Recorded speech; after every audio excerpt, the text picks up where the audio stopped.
Bien, bonsoir à tous. Merci Valérie pour l'introduction. Merci au sucre de m'accueillir. Je ne connaissais pas l'endroit, mais c'est vraiment bien. Enfin, le peu que j'en ai vu. Je suis arrivé juste avant la nuit, mais enfin, l'ambiance était assez cinématographique. Donc voilà, donc je reviendrai. Également, je voulais saluer deux politiques. Vous avez parlé de Vénissieux.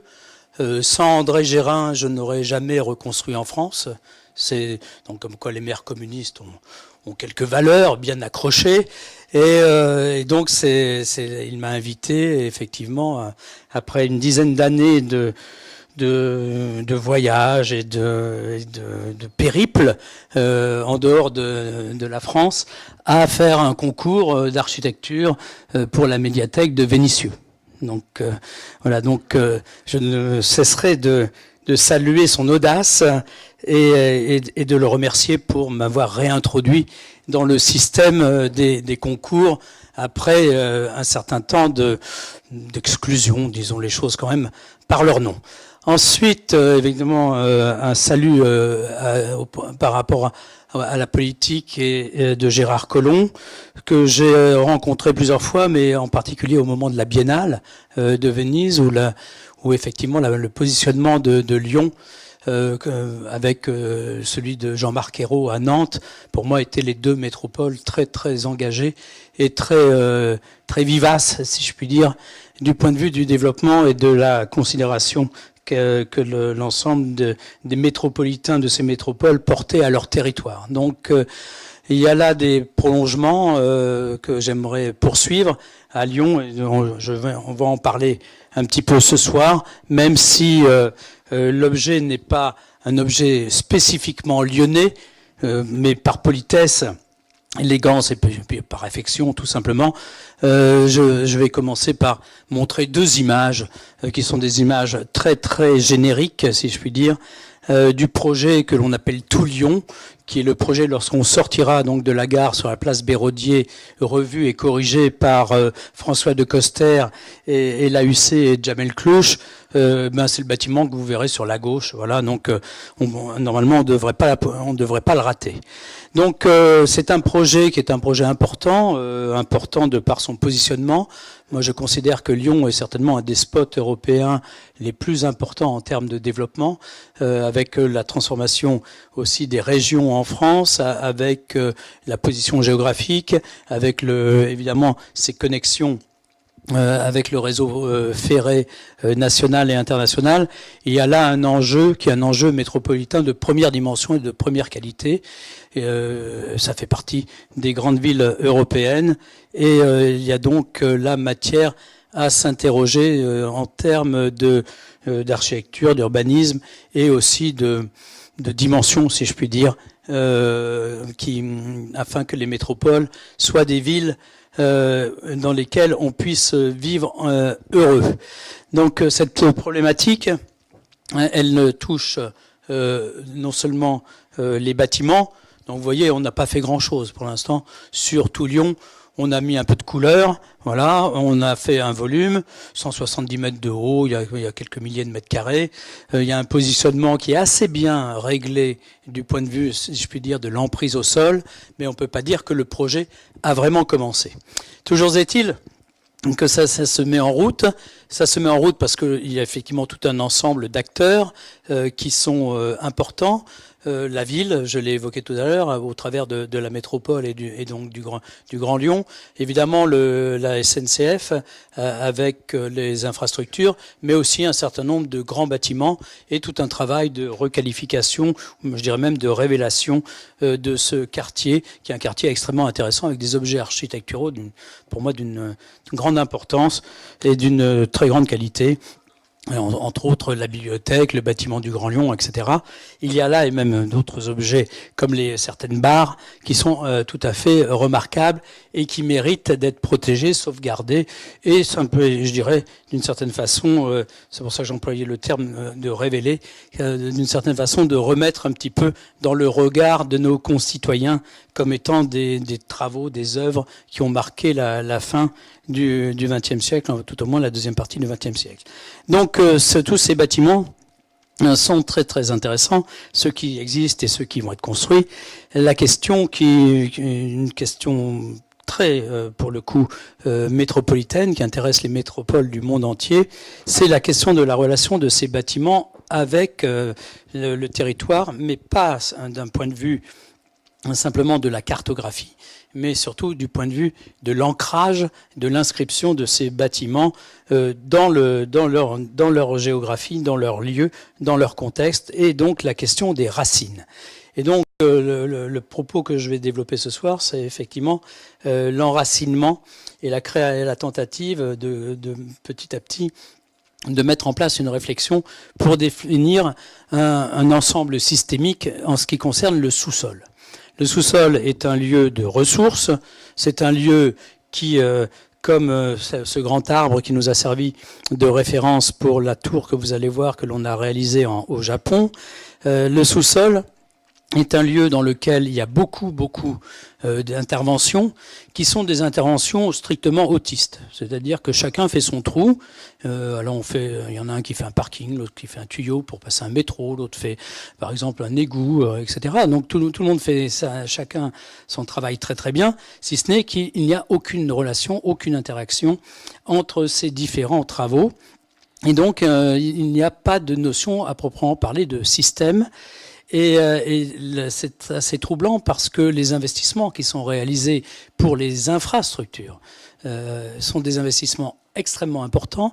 Et dans les recherches que nous menons, il semble bien que la part économique, donc financière, en termes de budget investi dans les sous-sols, dans la partie du sous-sol, est plus importante en proportion que la partie qui est investie en superstructure, c'est-à-dire pour construire nos bâtiments, nos écoles, etc., nos logements et autres lieux dans lesquels nous vivons et nous travaillons. Donc il y a là une approche qui devient tout à fait inédite, et qui s'inscrit petit à petit dans une prise de conscience par rapport à la résilience, entre autres, puisque le sous-sol a cette capacité.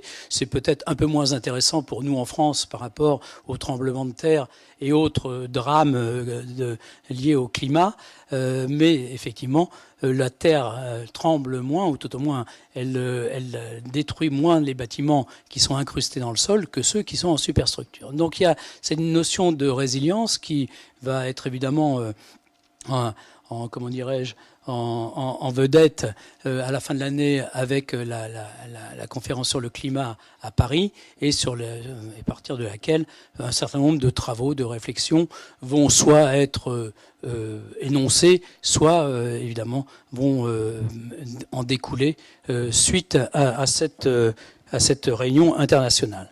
Donc l'idée, c'est de développer des racines pour nos bâtiments et pour nos villes. Par exemple, ici, nous avons une coupe d'une tour que l'on a réalisée à Osaka, qui est une tour de bureau avec une base assez importante où on trouve des services, mais aussi une partie de l'université d'Osaka, des commerces. Donc il y a toute une base relativement importante, puisque en Asie, on n'a pas peur de monter en étage pour avoir des activités urbaines, si je puis dire, et puis ensuite des bureaux. Le client est un client très intéressant, car c'est un client qui est en fait une compagnie d'assurance vie japonaise. Donc c'est un client extrêmement traditionnel qui n'a pas du tout de volonté particulière à produire de l'immobilier, mais il se trouve qu'il voulait, par rapport à leur implantation dans Tokyo, comme ils avaient donc ce terrain à Osaka, développer un peu une espèce d'écho entre ces deux grandes métropoles.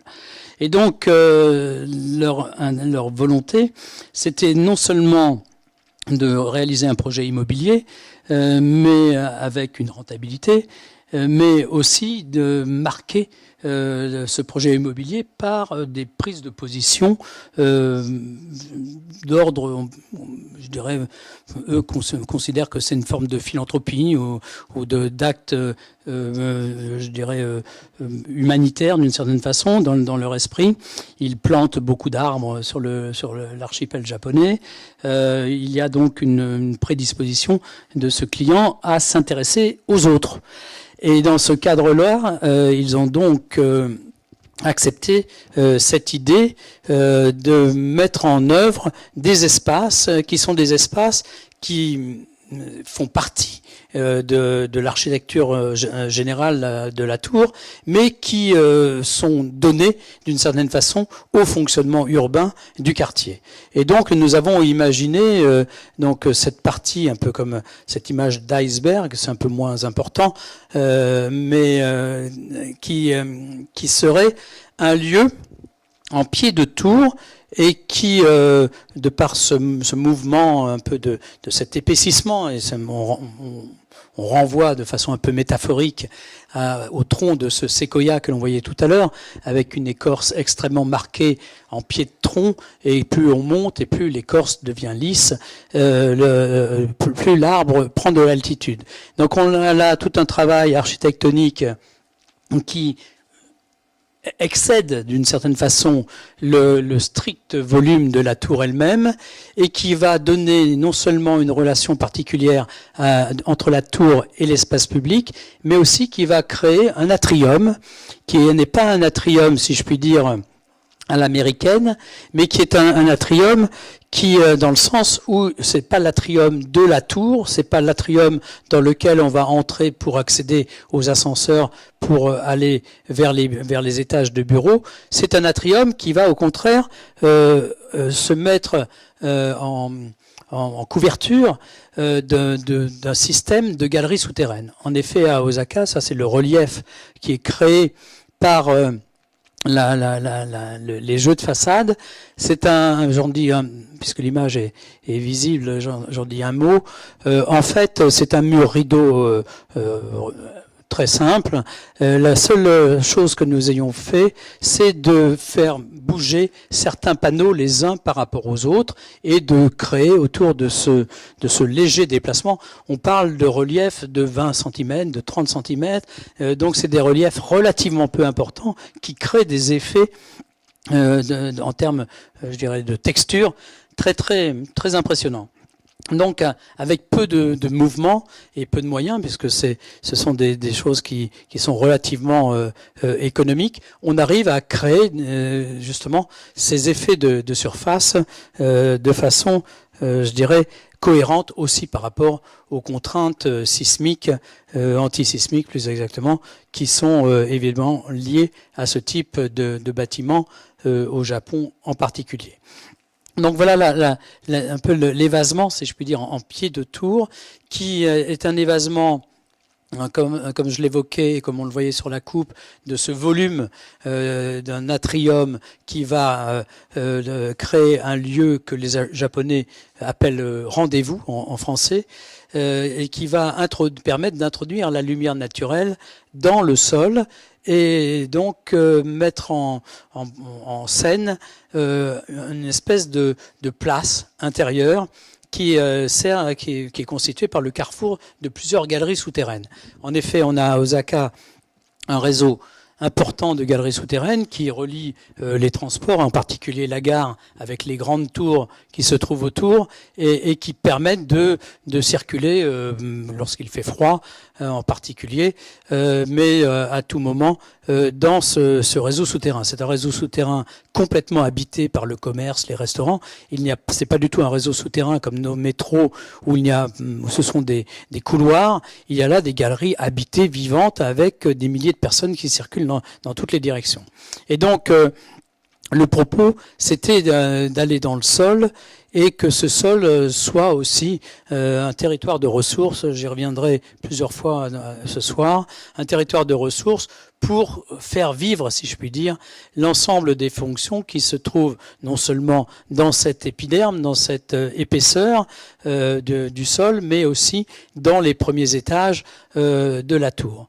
Le dessin que vous avez ici est un dessin assez particulier parce que il correspond à des alignements, ce qui n'est pas forcément une règle urbanistique très prisée en Asie et en particulier à Osaka, dans ce quartier. Et donc on a reconstitué des alignements qui suivent donc le tracé des voies et qui permettent aussi d'élargir les trottoirs, ce qui est là aussi un geste très très engagé du point de vue du client, car le mètre carré vaut extrêmement cher, comme vous pouvez l'imaginer, et donc le fait de céder des mètres carrés de la propriété privée pour qu'ils deviennent des mètres carrés de trottoir public est aussi un geste non négligeable en termes d'organisation et de positionnement de ce bâtiment dans son inscription sur le sol. Voilà une image de l'intérieur avant que les galeries soient ouvertes. Elles sont un petit peu murées, c'est avant l'achèvement de cet espace. On voit la mise en place de la lumière naturelle. On voit aussi un travail avec du verre imprimé qui, à partir d'images de forêts japonaises, où il y a là aussi cette évocation de la nature, ou la mise en place d'une nature représentée évidemment artificielle dans le bâtiment lui-même, comme un prolongement en fait et culturel et poétique par rapport aux attendus et à la culture de cette société d'assurance vie. Une image qui date des années 60. Là, nous sommes à Paris. C'est la construction du front de Seine, donc ce groupe de tours que vous connaissez près de la Tour Eiffel. Vous voyez donc l'investissement colossal dans la partie du sous-sol, avec petit à petit des murs qui vont s'édifier les uns à côté des autres afin que chacun soit bien chez soi, que sous le bâtiment on ait bien ses propres parkings et avec un mur de limite, un autre mur du voisin qui va en construire, etc. Et comme ça on stérilise parfaitement tout en fait cette substance qui aujourd'hui devient une substance tout à fait intéressante et d'actualité, puisque on a de moins en moins besoin d'espaces de stationnement, on a de plus en plus besoin d'espaces qui sont des lieux hybrides ou particuliers pour y installer des fonctionnements ou bien de certains types de stockage, en particulier des databases, à proximité donc des bâtiments et des lieux de vie. Donc ce sous-sol qui était complètement muré et séparé, si je puis dire, avec une certaine violence de construction, c'est en fait un registre qui devient de plus en plus intéressant. Et dans les programmes qui se développent aujourd'hui, le premier niveau de sous-sol est de plus en plus un élément de réversibilité. On peut y mettre des voitures aujourd'hui, mais on sait très bien que dans quelques années, et même peu d'années, ce sont des niveaux qui vont être très très en relation avec les fonctions qui se trouvent en superstructure des bâtiments. Quelques images utopiques de villes réseau en vertical, mais aussi par exemple cette maquette du projet coréen de l'université de Ewha. En fait, cette maquette représente exactement le projet. C'est-à-dire que on est dans un système de bâtiments réseau. On voit la partie centrale qui est le creusement de cette vallée dans une topographie reconstituée d'une colline. Les liaisons verticales, les liaisons horizontales dans le bâtiment lui-même, mais aussi du bâtiment vers les bâtiments existants avec ces pastilles bleues qui sont en périphérie. Et donc on est là dans un système de représentation architecturale totalement différent. C'est-à-dire que la notion du dessus, du devant, du derrière, de la façade, etc. n'est plus ou ne sont plus ces éléments suffisants pour rendre compte en fait de l'architecture. L'architecture est tout à fait au-delà du système de représentation tel qu'on l'a connu jusqu'à la fin du XXe siècle. C'est-à-dire qu'on entre dans des perceptions et des modes de représentation de ces perceptions qui sont totalement nouveaux, qui sont plus complexes, mais qui sont aussi beaucoup plus jubilatoires, si je puis dire, du point de vue de leur développement, non seulement par rapport à des situations existantes, mais par rapport évidemment à des situations futures et souvent qui s'accrochent à des situations existantes. Alors, par rapport à cette approche en ce qui concerne le sous-sol, on a cherché un nom. Parce que si on appelle ça souterrain, underground, sous-sol, basement, etc., on est aux cours anglaises, on est dans un registre qui est un registre assez inquiétant et qui est souvent disqualifiant pour ces lieux.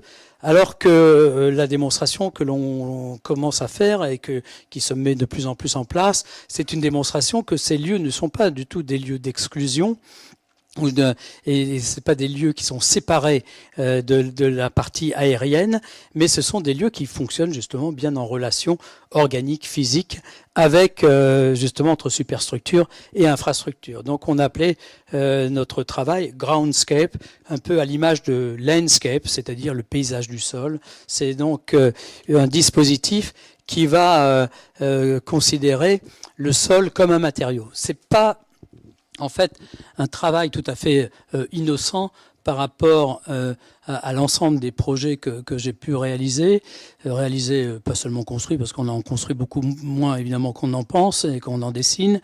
C'est-à-dire que sur peut-être 700 projets, ou même plus que 700 projets conçus sur une trentaine d'années, le groundscape, c'est-à-dire ces projets qui sont incrustés dans le sol, représentent peut-être 10% de la production.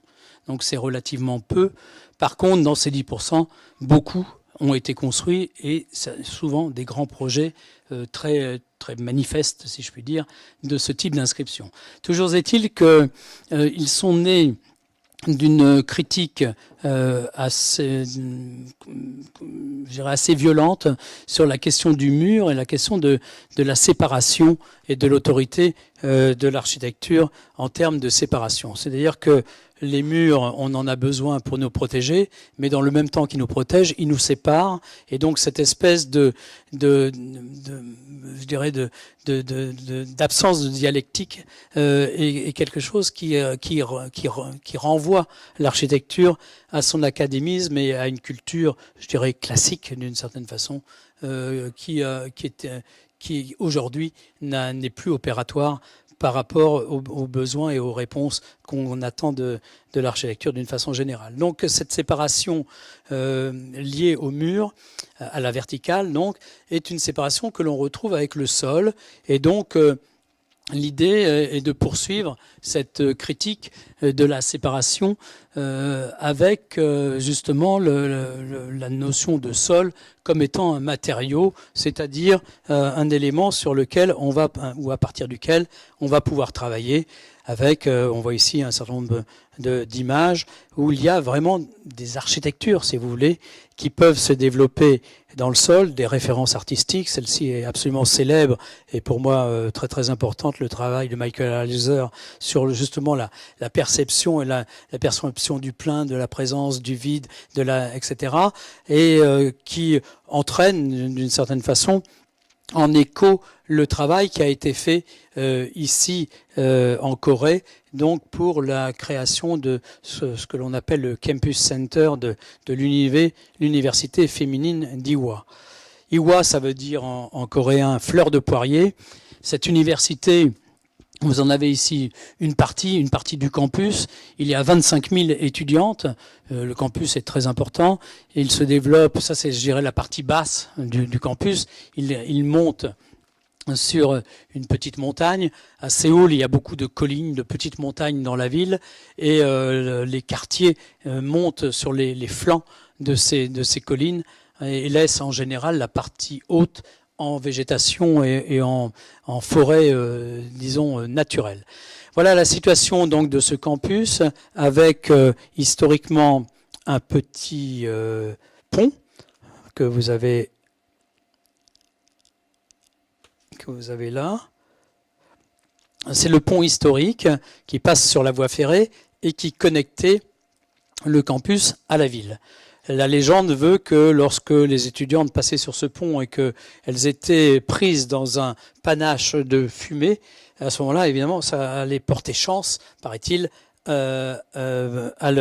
pour leur succès, disons, pour les examens. Donc, cette colline qui constituait un peu la partie végétale et naturelle d'entrée a été singulièrement modifiée puisqu'il y a là un parking, puis un ensemble sportif d'entraînement, un petit stade en terre battue, et puis vous voyez autour un ensemble de pavillons, ça continue dans toutes les directions. C'est donc une surface très très importante, si je puis dire, un territoire important dans la ville. Le sujet qui était posé, c'était en fait la réalisation d'un ensemble relativement important puisque ça représente 100 000 mètres carrés, donc c'est une offre importante en termes de centre pour le campus et qui devait avoir comme objet et objectif de créer un lieu qui soit un lieu je dirais de point de rencontre et un lieu à l'usage de l'ensemble des étudiantes et du corps professoral. Et l'idée a été de proposer de construire un paysage et de ne pas construire un bâtiment. C'est-à-dire qu'il y a 10 ans, à peu près, c'est le moment où a eu lieu le concours international. La proposition que j'ai faite, c'est exactement celle que vous voyez sur cette image, c'est-à-dire ne pas construire de nouveaux pavillons à l'entrée du campus, mais plutôt de réaliser donc un paysage qui viendra non seulement ressouder les éléments de paysage qui existent sur ce campus, mais aussi prolonger le tissu urbain du quartier par cet espace creusé dans la colline. Cette colline, elle n'est pas, comment dirais-je, venue de nulle part, puisqu'en fait, elle existait. C'est-à-dire qu'on a reconstitué la topographie originelle du campus et on a travaillé dans cette topographie. Alors, le sujet est un sujet évidemment assez excitant parce que c'est un sujet très politique dans la mesure où cette université est une université féminine. C'est une université ancienne. Elle a fêté ses 125 ans il y a 2-3 ans.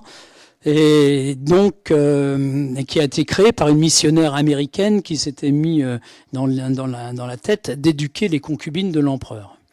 Donc, l'origine est une origine culturelle, d'éducation, mais c'est aussi une origine religieuse puisque cette université est chrétienne. Donc ça ne veut pas dire catholique, mais ça veut dire plutôt, je dirais, vu de chez nous, protestante avec quelques éléments de chamanisme qui viennent graviter autour, enfin un peu de cette base protestante. Donc on a là un staff qui est un staff de chairwoman, il n'y a pas de chairman, le conseil de l'administration est composé que de femmes, et ces dames sont très, très clairvoyantes, puisqu'elles ont imaginé d'organiser cette consultation pour retrouver un lieu de sociabilité, un lieu d'échange, un lieu nourricier d'une certaine façon en termes de racines pour leurs étudiantes. Pourquoi ? Parce que, en fait, la mission de cette université, c'était de produire des jeunes filles extrêmement bien éduquées. Le niveau de l'éducation fait partie des rankings des universités américaines, mais aussi des jeunes filles vierges. Et donc, ce campus était complètement entouré de voies ferrées, de murs, etc. Et il y avait un maintien de la population sur le site du campus. Ces jeunes filles, comme vous voyez, sont des jeunes filles modernes. Aujourd'hui, elles suivent leurs cours et une fois les cours finis, elles n'ont de cesse que de fuir ou de quitter le campus pour aller vivre leur vie dans la ville. Et donc ce lien très particulier a été perdu. Et le principe de ce projet, c'était d'offrir justement à ces étudiantes des lieux pour qu'elles puissent rester sur le campus, soit en arrivant, soit avant de partir, et de développer une vie estudiantine, une vie spécifique à l'université, pour l'université. Et donc, sur ces milliers de mètres carrés, il n'y a aucune salle de cours. C'est-à-dire qu'il y a des boutiques, il y a des restaurants, des fitness, il y a des cinémas, des chapelles, des bibliothèques, 200 salles pour les associations des étudiantes, des centres de formation de langue, etc., etc. Donc il y a un ensemble de services qui sont ouverts 24 heures sur 24 et 7 jours sur 7 pour la plupart, et qui crée en fait un lieu de référence et un lieu d'inscription d'une certaine façon pour ce campus. Tout ceci n'est pas dénué d'une certaine idée de commerce, car en fait ces universités sont des universités privées, elles sont dans une compétition par rapport aux autres, et évidemment IWA offre là une dimension tout à fait, et une offre très, très particulière plus exactement, qui lui permet d'attirer de plus en plus d'étudiantes, de plus en plus de professeurs, et donc de développer aujourd'hui un ensemble hospitalier universitaire, etc. Donc il y a là une stratégie de développement. Et il faut dire qu'il y a 10 ans, c'était une mission totalement impossible ou improbable qu'en Asie, un client asiatique choisisse un projet où il n'y a pas de bâtiment. En effet, il y a une dizaine d'années, d'abord le développement durable, ça n'intéressait personne en Asie. Aujourd'hui, ça les intéresse un peu, mais ça va doucement.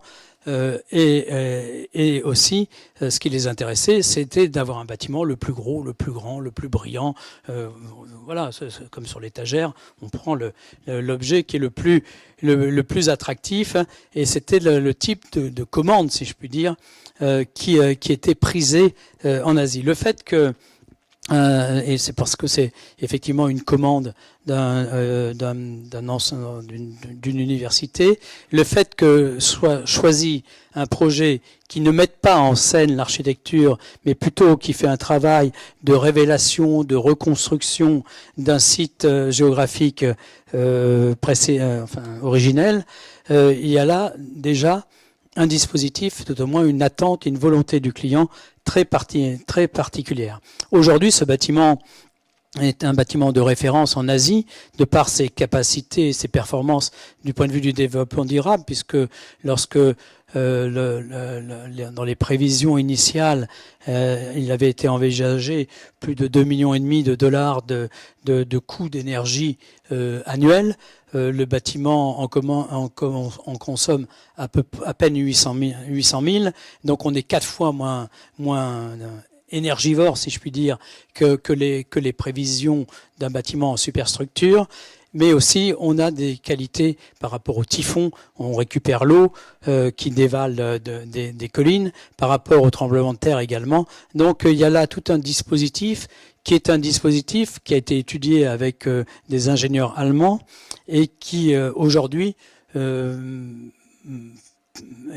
consacré ce travail comme étant un des éléments, un des lieux de référence en termes de développement durable. Toujours est-il qu'il a, au-delà de ce type de performance, ce projet a plusieurs aspects qui sont extrêmement, comment dirais-je, en termes d'expertise, qui sont extrêmement efficaces. D'abord, la question de la reconstitution du paysage, c'est ce que j'évoquais tout à l'heure. avec la présence et l'absence du bâtiment. Ce que l'on voit ici, et on le verra tout à l'heure, l'ensemble des façades sur la longueur de la vallée, qui fait un peu plus de 250 mètres, disons, est complètement rigidifié par des éléments métalliques qui rigidifient une façade vitrée.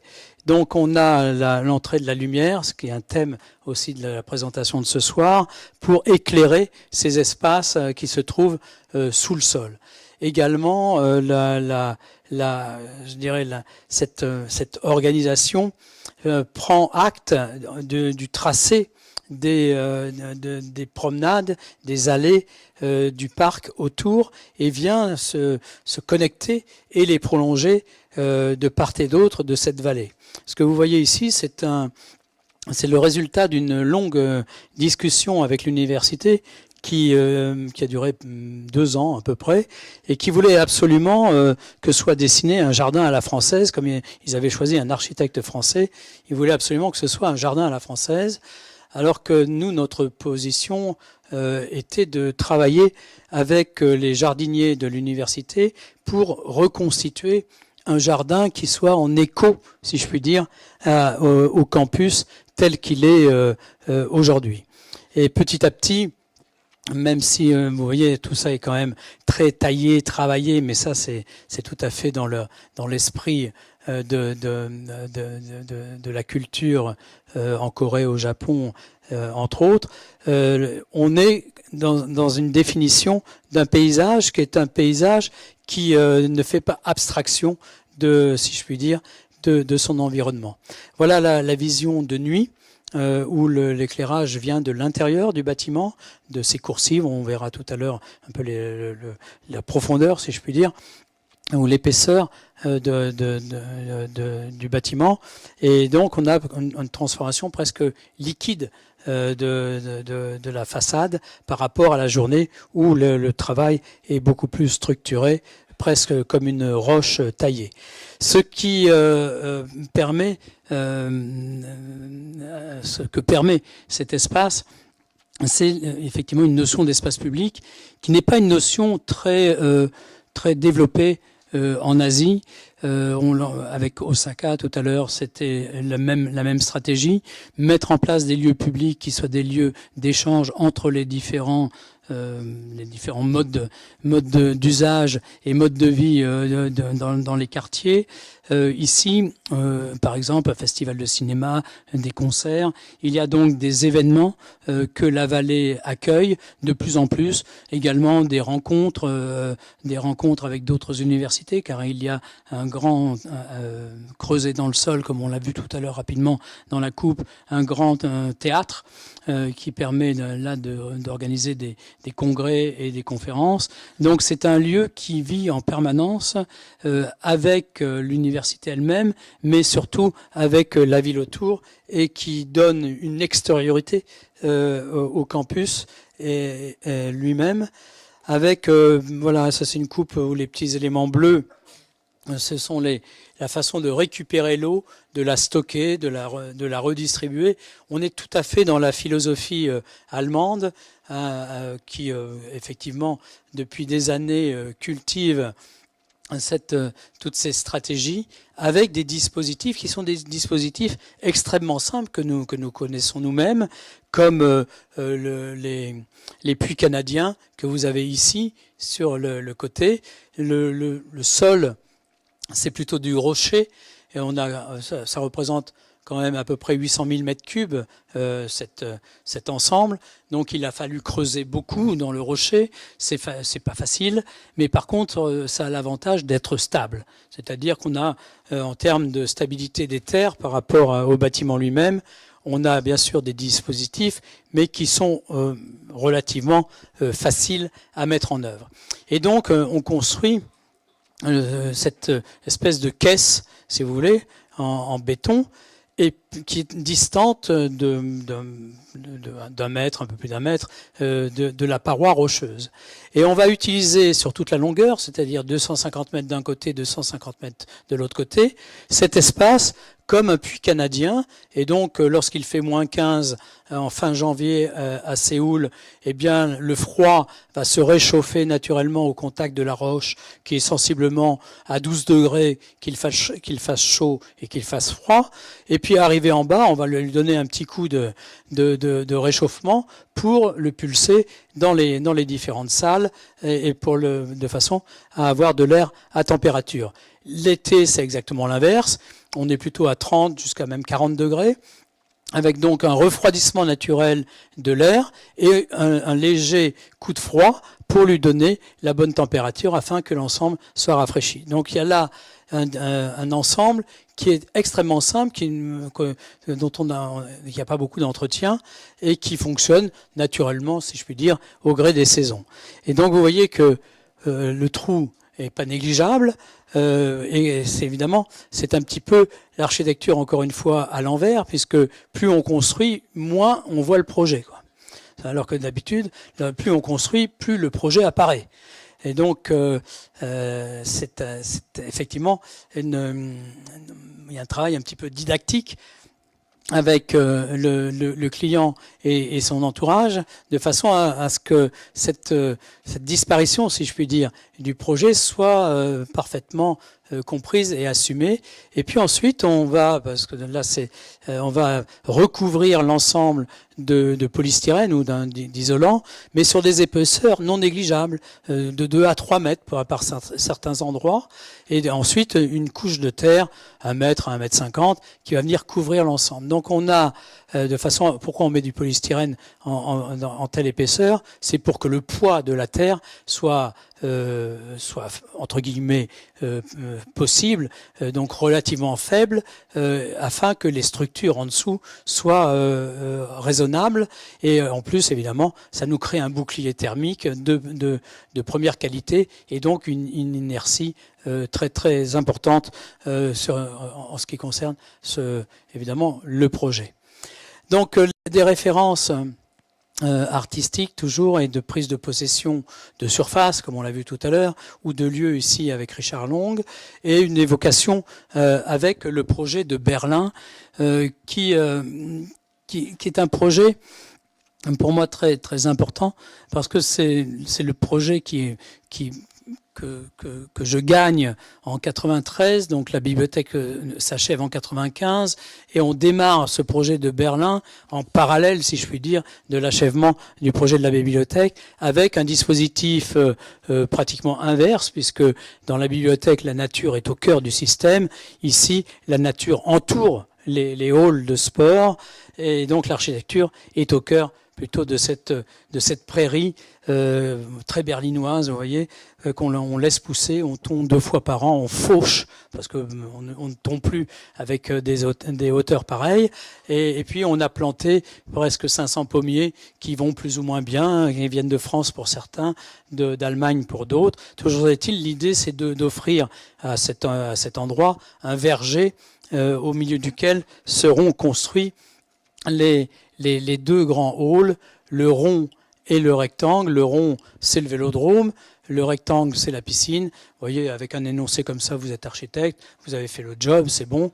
Et après commence vraiment la vraie vie, avec des prises de position politiques très radicales, puisque ce projet a été gagné dans le cadre de la candidature de Berlin pour les Jeux Olympiques. L'idée, c'était justement de ne pas construire des bâtiments sportifs visibles ou dans un dispositif urbain tel que existe le stade de 36 de l'autre côté de la ville, qui a été, comme vous le savez, qui a accueilli les Jeux nazis en 1936.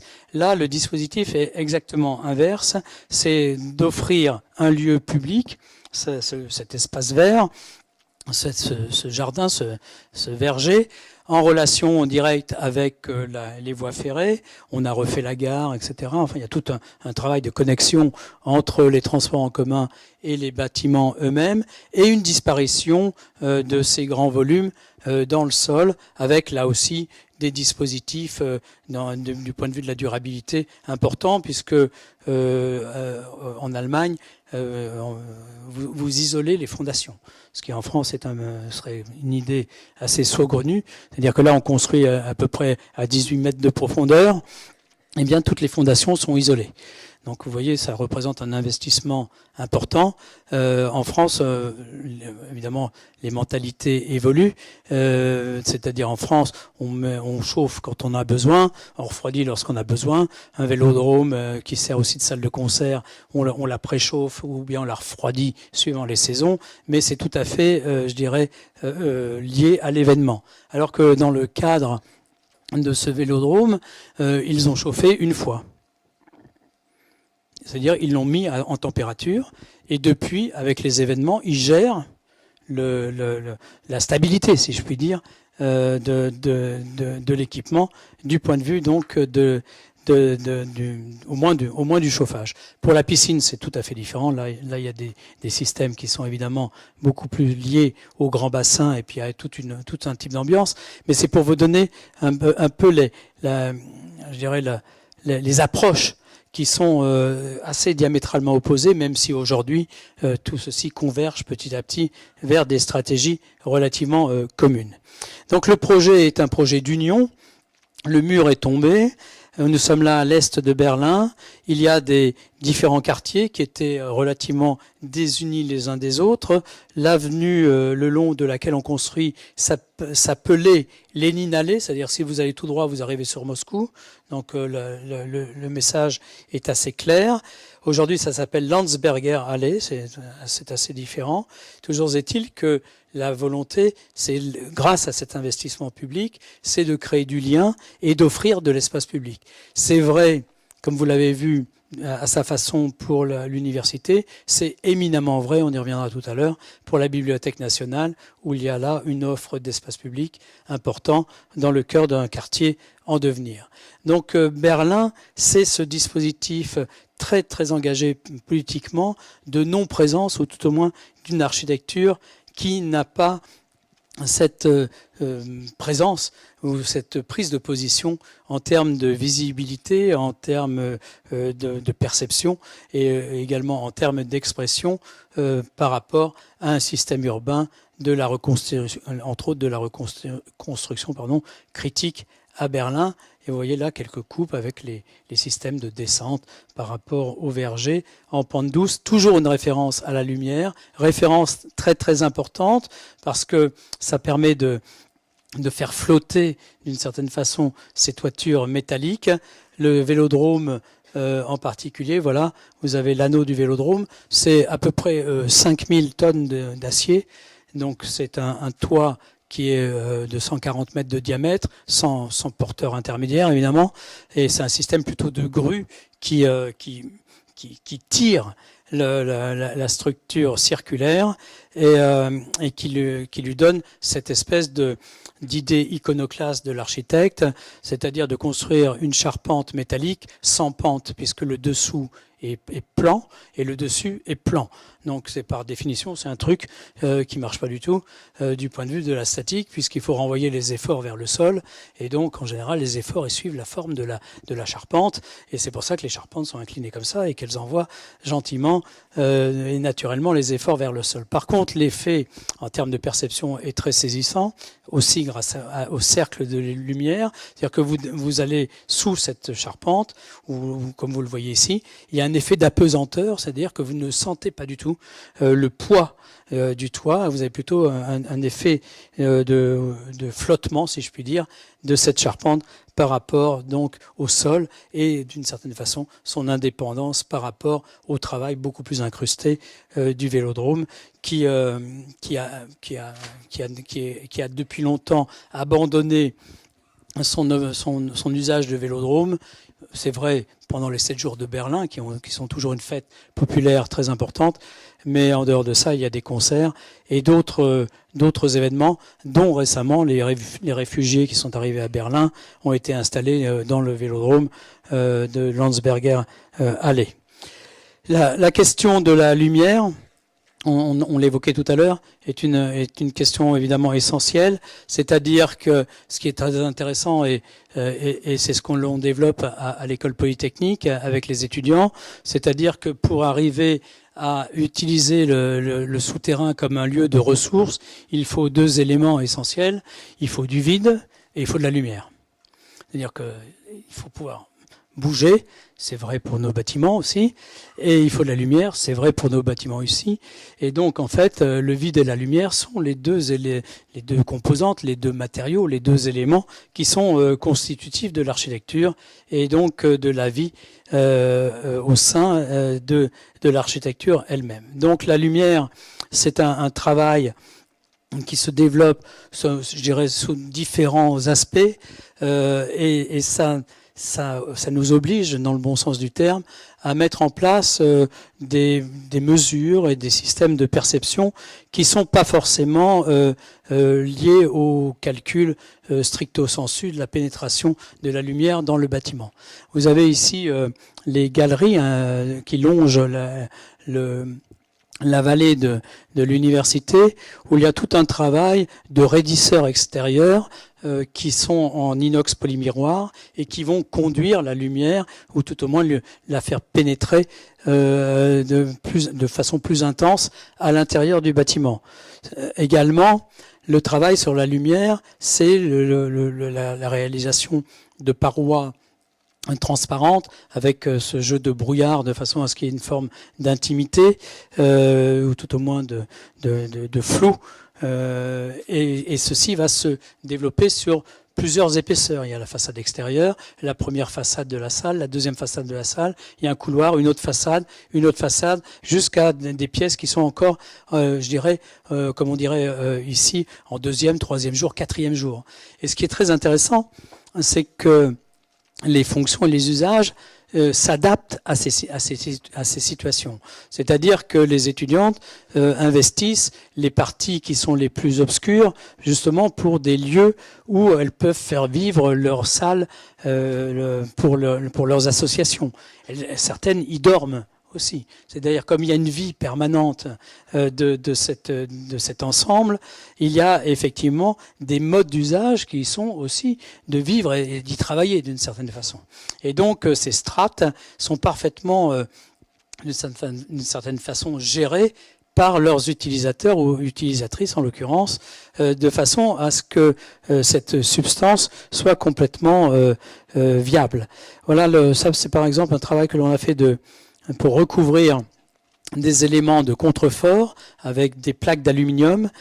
C'est un travail qui rend hommage à un artiste qui s'appelle Do, qui est un artiste coréen, qui travaille beaucoup sur le textile. Il a fait des robes absolument magnifiques, uniquement avec les plaques des officiers américains, qui évidemment, ils sont moins nombreux aujourd'hui à Séoul, mais qui étaient très nombreux durant la guerre et évidemment aussi après la guerre. Donc il y a là ce travail de ces éléments qui conduisent la lumière. Et ce que vous voyez ici, c'est un Starbucks qui est au pied du Sunken Garden, donc à 20 mètres de profondeur. Là, nous sommes à 20 mètres de profondeur. Et donc on voit que on a beaucoup de travail à faire du point de vue psychologique et en termes de perception. Car l'idée, ce n'est évidemment pas de faire vivre les gens dans le souterrain ou d'habiter dans le sous-sol, c'est d'utiliser cette épaisseur comme un lieu de prolongement de nos vies et de nos intensités en termes d'usage. Voilà, des vues de part et d'autre. Donc, même chose pour la bibliothèque, où là aussi, la notion de sol est évidemment très très développée, puisqu'on ne peut plus parler d'un sol au singulier, mais de plusieurs strates qui se développent aussi bien au niveau de l'esplanade qui domine la Seine, qui domine le quai, qu'au niveau du quai lui-même ou au niveau des salles de lecture, avec la mise en place d'un espace naturel, disons. Moi, je considère que c'est plutôt une nature artificielle, puisque nous l'avons construit comme un bâtiment, mais vous voyez la pénétration de la lumière. Et d'ailleurs, certaines personnes, pas une mais plusieurs, m'ont fait des compliments parce que d'avoir conservé le morceau de jardin et construit la bibliothèque autour. Vous voyez comme quoi l'histoire fait bien son travail et que ceux qui n'ont pas vécu l'épopée des polémiques ont une perception tout à fait différente de cet ensemble et ont surtout une perception qui n'est pas une perception de souterrain, bien qu'il y ait 200 000 mètres carrés d'incrustés dans le sol. C'est-à-dire qu'on est vraiment dans un immense ensemble incrusté dans le sol. Et donc, au cœur de celui-ci, on a donc ce morceau de forêt qui pose la question de la relation avec la nature. J'ai été haï, je pense que ça dure encore tant qu'à faire, par beaucoup de paysagistes, pas tous, le regretté Pascal Cribier qui vient de nous quitter, lui n'avait pas du tout ce point de vue. Toujours, il avait d'ailleurs une autre relation à la nature. Si vous avez lu l'article dans Le Monde, on comprend très bien le positionnement de Pascal par rapport à ce travail presque architecturé sur la nature et qui construit une nature qui donc, par définition, est d'une certaine façon une nature artificielle. Donc on a là la mise en œuvre d'un jardin de l'Éden, mais qui a donc cette dimension, qui est la transcription d'une certaine façon plus ou moins fidèle d'un morceau de forêt d'Île-de-France, que l'on a construit arbre après arbre, que l'on a planté avec des grues. Donc on l'a bâti, ce jardin, comme on bâtit un bâtiment, avec des engins, avec des modes de construction, comme on édifie nos édifices par ailleurs. Et là, ce travail, disons, et c'est surtout intellectuellement, est quelque chose qui devient de plus en plus une évidence, c'est-à-dire que le fait que nous connaissions aujourd'hui l'ensemble de la surface de la planète, nous sommes dans un regard et une lecture psychologique et intellectuelle complètement différente de tout ce que l'humanité a connu. Le XXe siècle a construit à lui seul plus de mètres carrés sur la planète que pendant les 20 siècles précédents. Donc déjà, ça modifie la donne. On est quand même sensiblement plus nombreux, beaucoup plus nombreux en termes de population sur la planète. Et aujourd'hui, on connaît l'ensemble de la géographie de la planète. Donc nous sommes dans un monde fini. Et donc ça veut dire que la nature n'est plus naturelle, puisqu'il n'y a plus d'endroit à conquérir, et on ne peut pas prendre un galion pour aller faire un petit tour, parce qu'on est un peu trop à l'étroit sur son territoire national ou royal, où l'empire est un peu juste. Donc la question se pose tout à fait différemment par rapport à la nature, et donc par rapport à nous-mêmes et l'avenir que nous avons dans le développement de l'humanité. C'est-à-dire que les ressources sont des ressources qui sont intérieures. C'est-à-dire il faut qu'on trouve à l'intérieur de nous-mêmes, au sens psychologique, culturel, mais aussi à l'intérieur de nous-mêmes au sens du territoire, des ressources qui vont permettre d'arrêter l'extension des métropoles.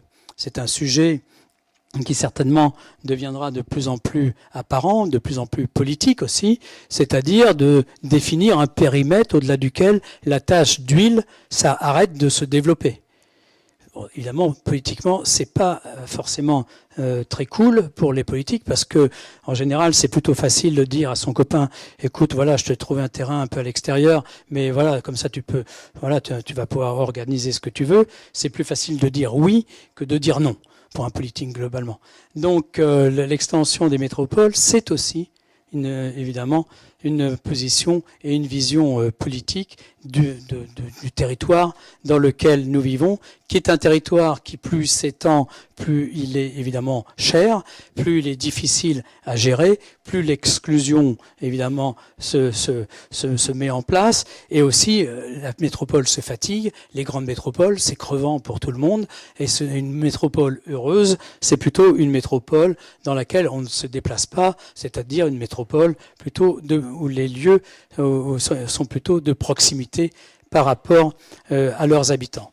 Et donc cette notion d'échelle urbaine est quelque chose qui est tout à fait essentiel, enfin qui devient de plus en plus importante, parce que c'est pas seulement de parler de grands bâtiments, ça a un côté d'une certaine façon un petit peu dépassé, c'est plutôt de réfléchir à la question justement d'un développement systémique de toutes les parties de la métropole, bien sûr en hauteur, certainement en hauteur, mais aussi par rapport à ces développements, comme je l'évoquais tout à l'heure, au niveau de l'épiderme. Et donc, il y a là une relation nouvelle aussi qui permet de mettre en place des espaces publics d'un autre type qui sont plus riches et sont plus complexes, plus vivants aussi. On a là deux croquis qui sont des croquis de parallèle entre la coupe sur la Bibliothèque de France, où on voit très bien qu'il y a différents niveaux de sol. Et ici, le projet de la Piazza Garibaldi, avec la mise en place donc du métro, qui va permettre de créer là aussi plusieurs niveaux de sol, et donc un espace public plus partagé, mais aussi plus connecté à son environnement. Donc l'esplanade ici, le jardin, les rues de la Piazza Garibaldi, et en contrebas, vous voyez sur cette image, cette grande galerie que l'on a creusée à ciel ouvert, dans laquelle on a planté ces grands arbres en métal avec des tissus qui donnent de l'ombre, car à Naples, le sujet c'est plutôt le soleil que la pluie. Et vous voyez sur cette petite coupe le double deck, ces deux niveaux qui vivent ensemble de façon très je dirais en relation directe visuellement. Et cette galerie met en valeur, comme on le voit sur cette image, l'architecture existante de la Piazza Garibaldi, et sans la dénaturer, bien au contraire, car d'une certaine façon, elle va la révéler. Donc il faut passer d'un niveau à l'autre, ici avec ce type de dispositif, là à Garibaldi, avec donc un travail très de réseau sur une première épaisseur de sol qui va permettre d'une part de réduire la profondeur d'accès vers la station de métro, puisque la station de métro se trouve à une quarantaine de mètres de profondeur, mais il y a aussi de part et d'autre des boutiques et des cafés et des restaurants qui s'y installent. Il y a une gare de RER à droite, là nous arrivons de la gare de chemin de fer, il y a aussi des liens en dessous entre la gare de haute vitesse, et donc petit à petit se met en place autour de ce système un prolongement, une extension des espaces publics et des lieux qui sont des lieux d'échange et de connexion entre les transports. Vous voyez que la lumière est présente absolument tout le temps. On aurait pu aussi faire un tunnel direct de la gare jusqu'au métro. Là, le sujet est très différent. C'est un sujet de stratégie urbaine. Voilà une vue de la Piazza Garibaldi il y a, je dirais, 5 ans à peu près.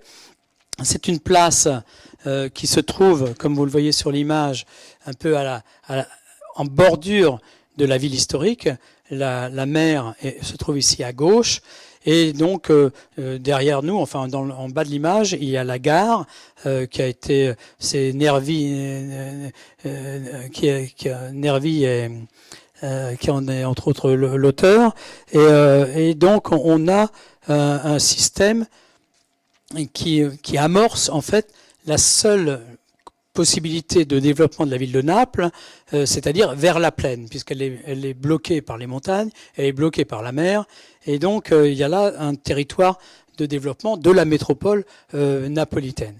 Parce que la place est une très grande place, presque 200 mètres de large, 450 mètres de long, c'est l'équivalent de la place de la Concorde, c'est donc un espace public gigantesque.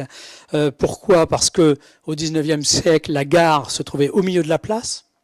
Elle a été détruite et la gare moderne, si je puis dire, a été construite ici en rive de place. Donc cet espace est libre et c'est l'espace de Gomorrha. Et donc c'est le terrain de jeu sur lequel il y a à peu près, enfin il y avait parce que maintenant la criminalité s'est réduite par la mise en place justement de l'ensemble de ces échanges entre les transports en commun et de l'aménagement urbain, à peu près 150 morts, entre 100 et 150 crimes par année. Je sais plus, là je pense que là c'est la mafia, là il doit y avoir les noirs, là il doit y avoir les jaunes, et donc ils se baladent là-dedans, ils font du trafic d'armes, ils se tirent dessus, enfin c'est assez impeccable. Et donc la volonté évidemment de la ville, c'était d'utiliser cette transformation urbaine pour évidemment qualifier ou requalifier la Piazza Garibaldi, mais aussi pour utiliser le chantier pour comment dirais-je, modifier le terrain de jeu de ces bandes criminelles et donc de petit à petit de pacifier cet endroit.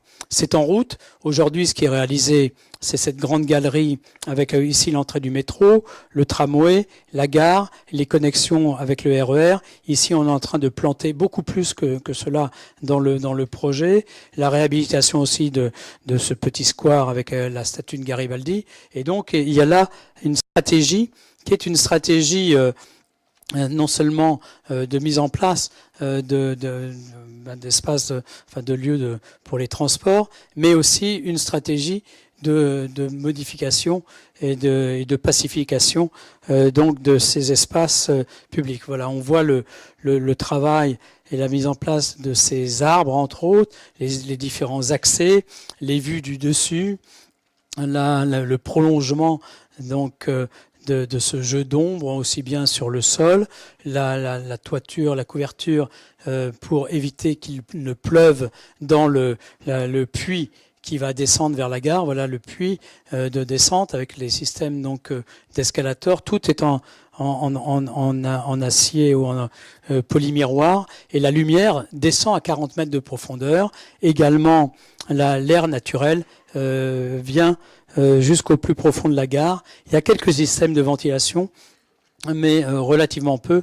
Et vous allez voir le travail que l'on fait maintenant à Paris, à 50 mètres de profondeur, où là, on est en ventilation naturelle, aucune ventilation mécanique, avec des perceptions tout à fait étonnantes. Et si vous levez la tête, vous voyez effectivement le ciel, un petit clin d'œil, mais en noir, de la céramique du métro parisien. Un travail tout à fait extraordinaire de Pistoletto, l'artiste italien, qui a, comme vous le savez, cet usage des miroirs peints, et il a donc utilisé deux fresques, enfin il a créé deux fresques de 40 mètres de longueur à peu près sur cette hauteur-là, sur le thème du voyage. Et donc vous voyez comment on intègre dans la peinture une vraie porte, et lorsqu'on arrive avec les escalators, on bute, si je puis dire, sur ces fresques. C'est quelque chose de tout à fait extraordinaire. Voilà la coupe donc du projet avec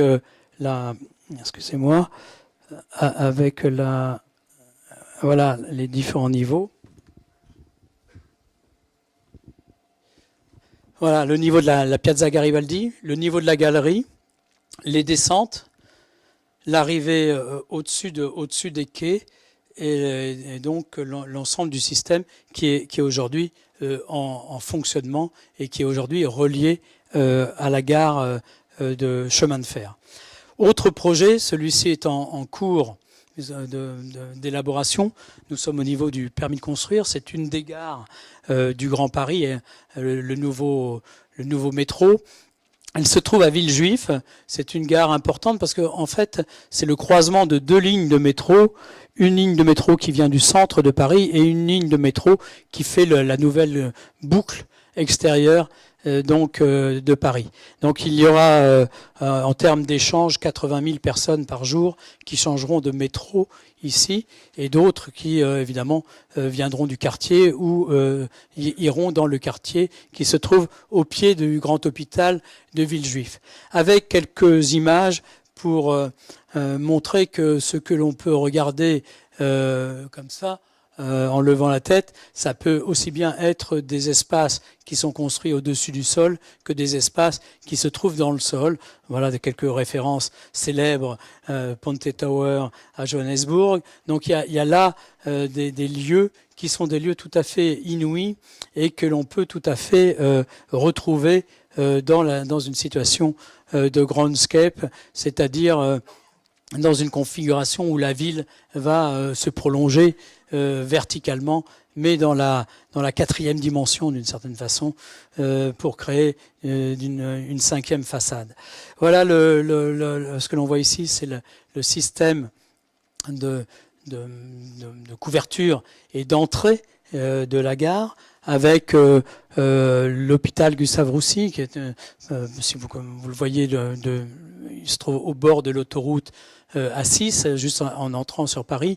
C'est évidemment un centre internationalement connu de recherche sur le cancer. 800 000 mètres carrés, entre autres, pharma et autres, vont se développer autour de cette cathédrale. Et au pied va être installée donc cette station de métro, avec deux corolles, une plus haute là où les bus peuvent s'arrêter, qui a une relation, je dirais, avec plutôt le réseau de la mobilité rapide, et puis une autre plus basse où on peut installer en face du parc. Là, on se trouve en partie haute. On a une très très belle vue sur une partie de la métropole parisienne à l'ouest. C'est un peu comme un balcon, et on peut y installer marché et autres fonctions urbaines. Donc cette gare, c'est une structure métallique dans la partie de l'œil, si je puis dire, à l'intersection de ces deux disques, avec une membrane qui est transparente et qui est complètement ajourée de part et d'autre. On a tout un travail avec du tissu métallique qui permet de créer des fermetures un peu sous forme de grille, également des formes de toiture qui protègent du soleil et qui cassent la pluie. Mais tout ceci est parfaitement poreux par rapport à la fumée et à l'air naturel. Ce qui veut dire que tous ces espaces sont des espaces qui sont ventilés naturellement sans mécanique. C'est-à-dire qu'il n'y a pas d'extraction d'air.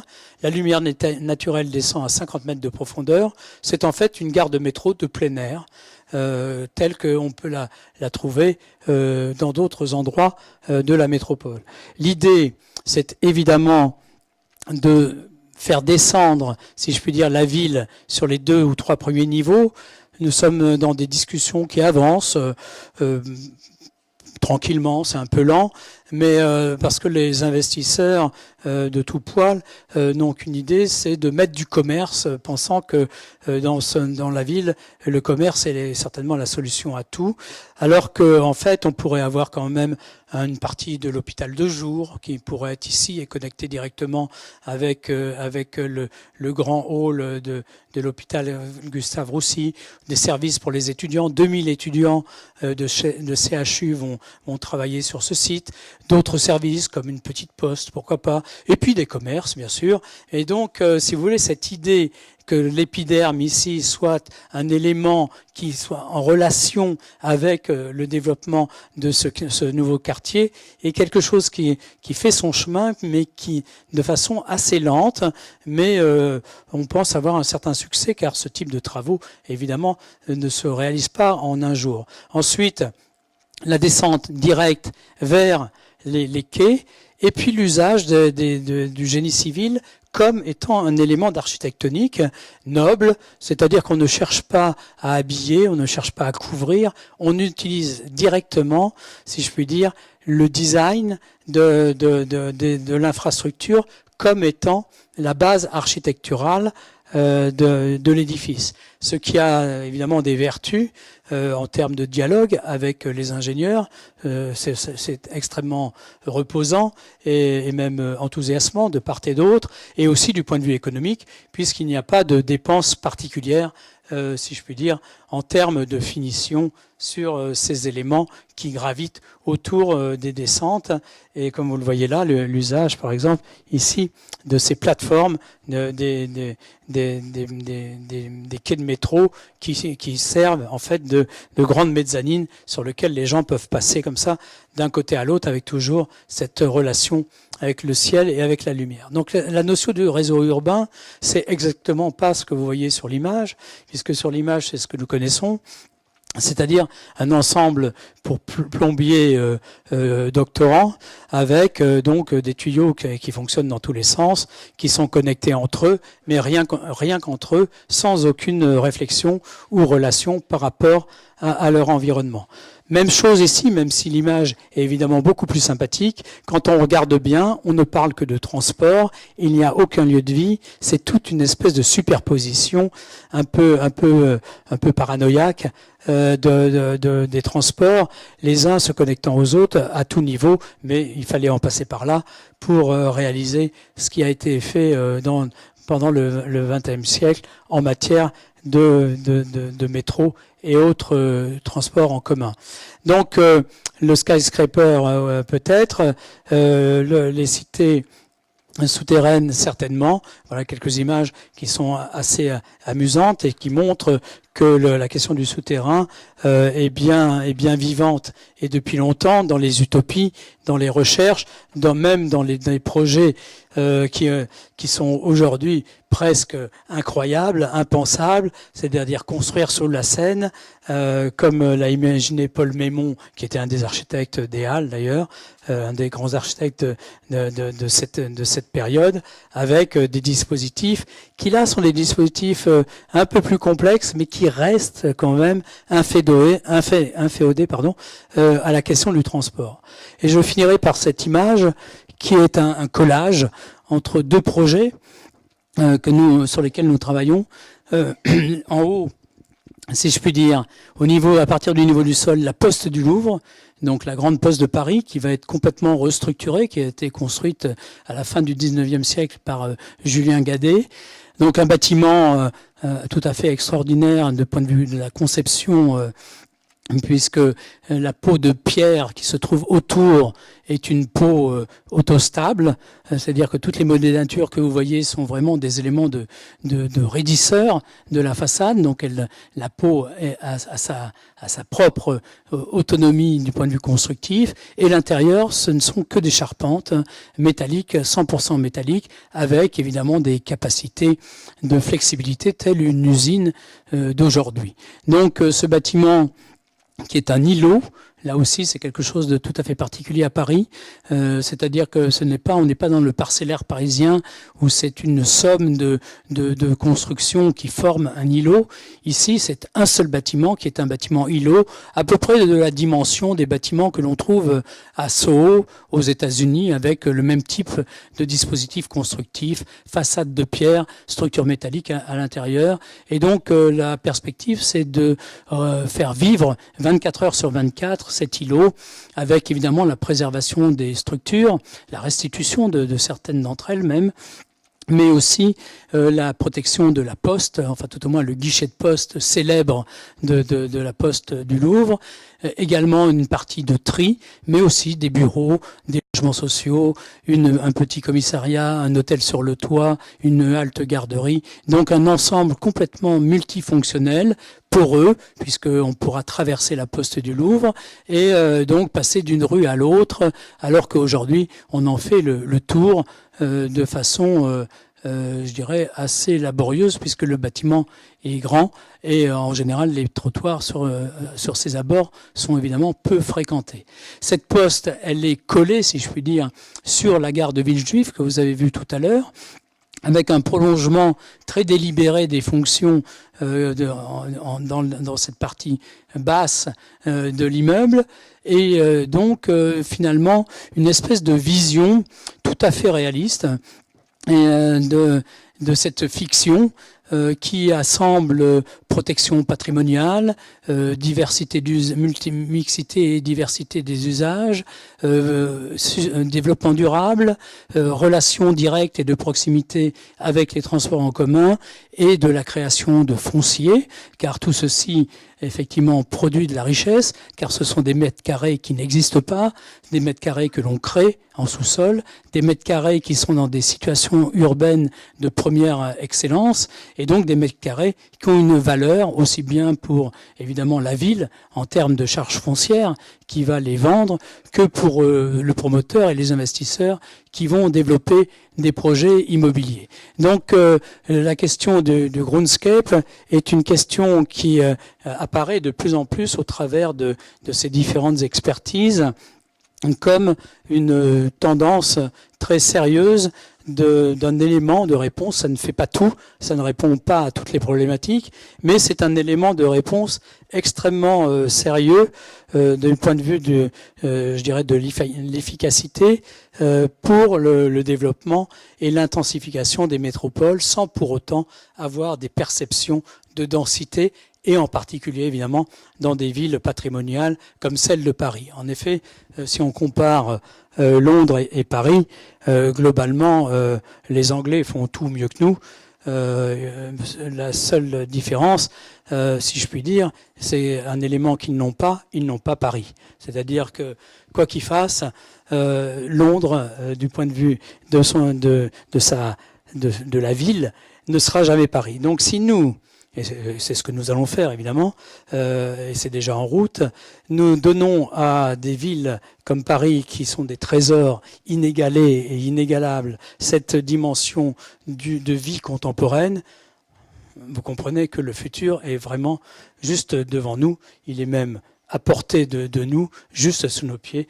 Donc, vive le groundscape, c'est l'avenir, une partie de l'avenir encore une fois, mais c'est quand même un super terrain de jeu pour les urbanistes et les architectes en particulier, et les politiques, je peux le témoigner, s'y intéressent de plus en plus, et ça devient pour la France et en particulier pour nos métropoles françaises des éléments d'expertise qui peuvent être tout à fait exportés, car toutes les métropoles du monde sont dans cette dynamique avec beaucoup moins de contraintes ou de complexes et elles développent dans tous les sens du terme, dans toutes les directions, des lieux dans lesquels justement les métropolitains prennent place et je dirais même prennent espoir par rapport à la rugosité et à une forme de difficulté d'une certaine façon de passer de la ville à la métropole, car comme vous l'avez compris, la métropole, c'est pas la ville, c'est plus la ville. Merci.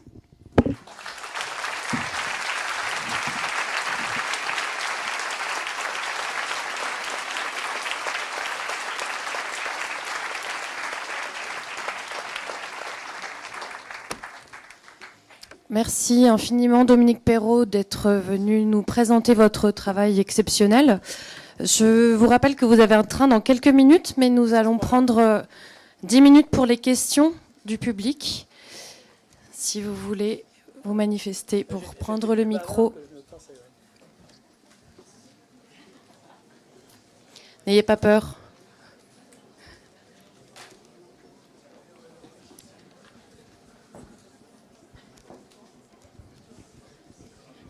Alors moi je permets de vous solliciter parce que j'ai pas bien compris en fait ce qu'allaient devenir les sous-sols dans la première partie de la présentation. Vous avez dit que les sous-sols n'accueilleraient plus les voitures, mais ça partirait vers autre chose et là j'ai pas compris. Si vous voulez, ce qu'on peut dire, c'est que par exemple, si on reprend cette image là que l'on voit, c'est que par exemple les 3 premiers niveaux de sous-sol qu'on appelle sous-sol, à défaut de trouver un mot plus adapté, disons. Donc, ces 3 niveaux, aujourd'hui, sont en général dédiés à des locaux techniques ou à des parkings ou à des espaces qui sont des espaces que l'on refoule, disons, ou que l'on gère de façon... de façon à être une forme de mode de fonctionnement indépendant de ce qui se passe au-dessus d'eux.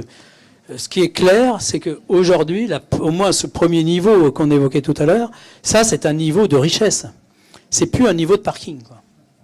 Et donc le niveau suivant fait partie d'une certaine façon, parce que lorsqu'on travaille sur cette épaisseur du sol, il faut des hauteurs, il faut que la lumière pénètre, etc.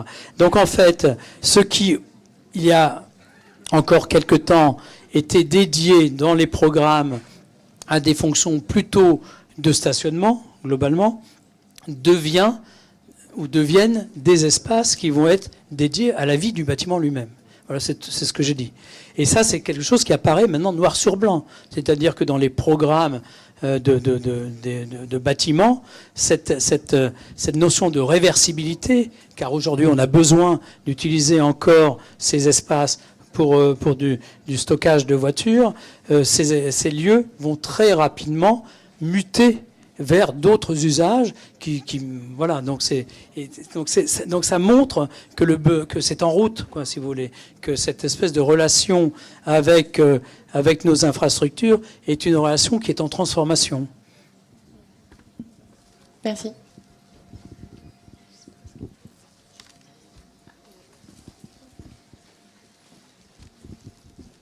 Bonjour, merci pour la conférence. Je voulais voir d'abord avec vous, essayer de comprendre, là vous nous instaurez d'abord une qualité d'ambiance qui génère des qualités spatiales. Est-ce que vous avez pu essayer ce processus de groundscape sur de la réhabilitation de sous-sol ? La réhabilitation, oui. On travaille actuellement justement sur des problématiques de parking à Paris pour transformer ces parkings en d'autres lieux. Donc ça, c'est une piste de recherche. Et un sujet qui est, à mon avis, plus sexy, c'est la question de toutes les couches qui se trouvent sous la Défense. Où là, on a des espaces absolument gigantesques qui sont des lieux sur lesquels, justement, on pourrait intervenir et qui donneraient une offre et des qualités tout à fait complémentaires. Évidemment, par rapport à toutes les tours qui sont construites au-dessus, mais aussi dans la relation horizontale avec les quartiers autour et les différentes voies de circulation. Donc ça, si vous voulez, l'intervention sur cette épaisseur, elle est encore plus immédiate et plus efficace par rapport à justement des situations existantes.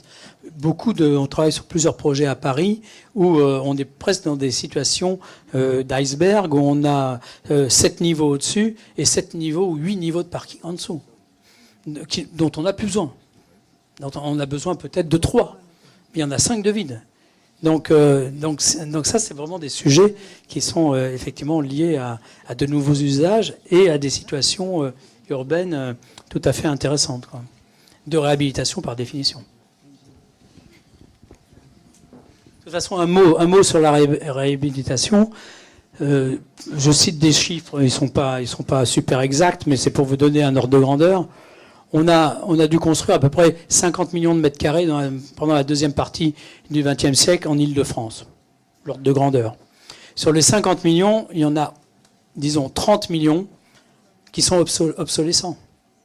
C'est-à-dire que le marché, si on parle le marché d'avenir, c'est la réhabilitation.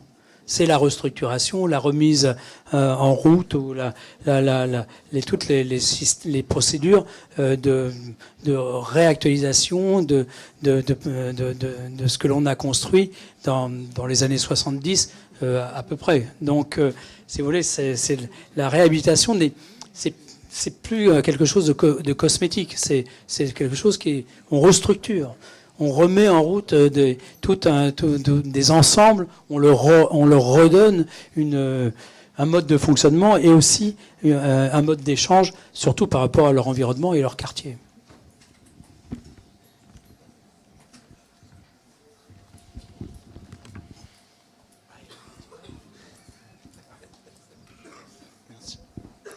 Bonsoir. Vous nous avez présenté des projets de vraiment très grande dimension. Est-ce que vous pensez que ce principe de groundscape peut être appliqué à des plus petits projets, des maisons individuelles par exemple, pour prendre vraiment de très petites dimensions? Et comment? Alors, donc je vous renvoie à ce qui se passe actuellement à Londres, qui s'appelle Super Basement, où les riches, qui ne cessent pas d'être de plus en plus riches, font un travail de groundscape très offensif et agressif dans le centre de Londres. C'est-à-dire qu'ils ont acheté la peau des fesses déjà leur maison, et ils construisent des sous-sols de plus en plus profonds pour y installer piscine, cinéma, autres locaux, cave à vin, etc. Donc, si vous voulez, c'est pour vous donner une idée que ce développement, si vous voulez, n'est pas un développement parce qu'on n'avait rien à faire et parce qu'on ne savait pas quoi faire. Alors on s'est dit, tiens, on va s'occuper un peu du sous-sol. C'est un vrai sujet. C'est un vrai sujet de développement urbain dans tous les sens du terme. Ça, c'est un exemple. On a un autre exemple, vous pourrez venir, j'espère, visiter l'année prochaine. C'est Versailles, par exemple, où on travaille sur une des ailes du château de Versailles pour mettre en place l'accueil et la sortie du public à partir du même endroit. C'est ce qui a été fait au Louvre. Donc les 7 millions de visiteurs annuels de Versailles entreront par la même aile et sortiront par la même aile après la visite du château. Bon, alors évidemment, le château est un peu âgé, donc il est un peu petit. Donc il a fallu trouver des mètres carrés nouveaux. Donc ça fait longtemps qu'on n'a pas construit de nouveaux mètres carrés à Versailles. Et on a donc sous le pavillon du Four et sous la vieille aile créé tout un rez-de-jardin. On a incrusté dans le sol un grand volume de verre avec un escalier qui longe les façades qui va faire office de sortie. Et on a également développé des espaces contigus à cette lumière naturelle qui vient donc en pied de bâtiment. On a donc construit tout un espace de sous-sol, mais qui est un peu entre deux parce qu'il y a du relief, sous la cour des Princes. Donc voilà, donc on a étendu le château de Versailles par le sous-sol. Voilà, donc on fait ce qu'on peut. Je vais en profiter tant que j'ai encore le micro. Si j'ai une deuxième question, si en fait vous nous avez présenté du coup tout ce principe d'habiter le sol, mais et votre point de vue c'est que la ville métropole qui s'agrandit par la skyline, c'est peut-être dépassé, ou en tout cas vous proposez une autre proposition. Mais justement, est-ce que ça pourrait pas être la solution à cette limite qu'a atteint la dimension des bâtiments, par exemple en continuant d'augmenter par de grands buildings, de grands volumes, et de creuser à l'intérieur par les mêmes principes que vous avez proposés en creusant le sol? Moi, je pense que il faut pas être dogmatique dans le sens où monter, aller plus haut, c'est pas bien. Il faut aller plus bas. Il faut, je sais pas. Bon, tout ça sont des espèces de trucs qui occupent les médias. Voilà. Donc un jour ils disent ça, le lendemain ils disent autre chose. Enfin, c'est pas très intéressant. Ce qui est vraiment intéressant, c'est le développement c'est des développements systémiques. C'est-à-dire que toutes ces constructions de grande hauteur, bon, elles sont pas mal, mais pour l'instant, elles sont jamais reliées entre elles, quoi. Je veux dire que si on avait une espèce de ville sur la ville, bon, il y a des dizaines d'architectes qui ont dessiné des dessins merveilleux là-dessus. Bon, bah, si entre deux tours, si on en mettait une à l'horizontale, au-dessus des deux, on en mettait une comme ça, et puis on en branchait encore deux autres qui montent plus haut, etc. Bon, ça, je trouve ça intéressant. Ça vaut le détour, quoi. De savoir si on est à 1 kilomètre, mais demain, on va être à 1 kilomètre 100, puis après 1 kilomètre 200 en hauteur, ça n'a pas beaucoup d'intérêt. Par contre, si on était sur un développement d'un ensemble de tours, de barres, d'un ensemble de systèmes qui montent jusqu'à 300 mètres de hauteur, qui descendent à 200 mètres de profondeur, ça, je trouve que ça vaut quand même le détour. Ça à ce moment-là, ça c'est bien que les médias s'en occupent, quoi. D'accord, merci. J'ai fini. Dernière question. On sera bientôt 9 milliards. Hein. Donc c'est pour ça que voilà, on va avoir du renfort pour faire ça. Donc c'est bon, on n'a pas besoin de... Il ne faut pas perdre courage. Bonsoir. Vous avez présenté beaucoup de projets publics. Je suis là. Bonsoir. Vous avez présenté beaucoup de projets publics dans votre présentation et du coup, je m'interrogeais sur la transposition du modèle dans des projets d'ordre privé, notamment par rapport au coût que représente effectivement d'habiter le sous-sol et au cadre réglementaire français.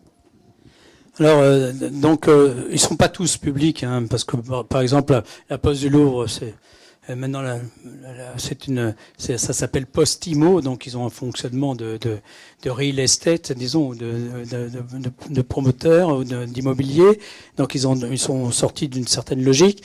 Bon, ceci dit, ça intéresse énormément les privés, parce que ce que je vous montre là, c'est du fric et encore du fric, quoi. Donc ça les intéresse, quoi. Voilà. Donc, je veux dire, là, des mètres carrés comme ça, sous la Poste du Louvre, c'est de l'or. C'est de l'or. Donc, on travaille sur des projets à Paris où il y a des charges foncières sur des projets qui vont dépasser le milliard d'euros pour la ville de Paris et l'État. Donc, si vous voulez, donc tout va bien. Il n'y a pas de. Et c'est pour ça que j'évoquais Londres tout à l'heure. C'est pas une question publique-privée. Voilà. Par contre, la question réglementaire que vous évoquez, ça c'est un sujet, et effectivement, il y a là toute une réflexion et un travail qui est en cours, entre autres à Paris. Je ne sais pas comment ça se passe ici pour la métropole lyonnaise, mais de façon à faire évoluer ces notions d'affouillement, etc. On a fait un projet, on est allé très loin à Nantes pour le musée d'Aubray, et le juge nous a cassé le projet en appel. Le client a été le Conseil général et évidemment la métropole de Nantes, parce que on modifiait le niveau du sol. Bon. Tout est relatif, parce que ça nous permettait de construire dessous et de relier les 3 bâtiments du musée en un seul et de conserver le jardin pour le quartier. Donc c'était assez comique, ou triste, parce que les associations qui avaient fait recours pour des raisons politiques sur le sujet, mais qui profitaient bien de ce jardin, elles avaient bien raison d'ailleurs, ont été déboutées. Et c'est le juge qui a trouvé que, quand même, quand il lisait le texte, il y avait affouillement. Donc, la Samaritaine, c'était exactement la même problématique sur un autre type de sémantique. Mais donc, si vous voulez, et du coup, la métropole nantaise a remis au travail, si je puis dire, a réécrit ces articles qui parlaient de l'affouillement de façon à ce qu'il y ait ces contraintes juridiques, si vous voulez, soient levées ou tout au moins soient appréciées différemment. C'est le cas à Paris aujourd'hui, avec le nouveau PLU de 2016, où la notion d'affouillement et de cour anglaise est en train de se mettre en place. Par contre, il est hors de question de construire des habitations au sous-sol. Voilà, je crois que je vais rater mon train. Donc, je resterai bien encore, mais je sais pas, je me laisse. Faut pas. Malheureusement, on va terminer là. Je crois que... Merci beaucoup, Dominique Perrault.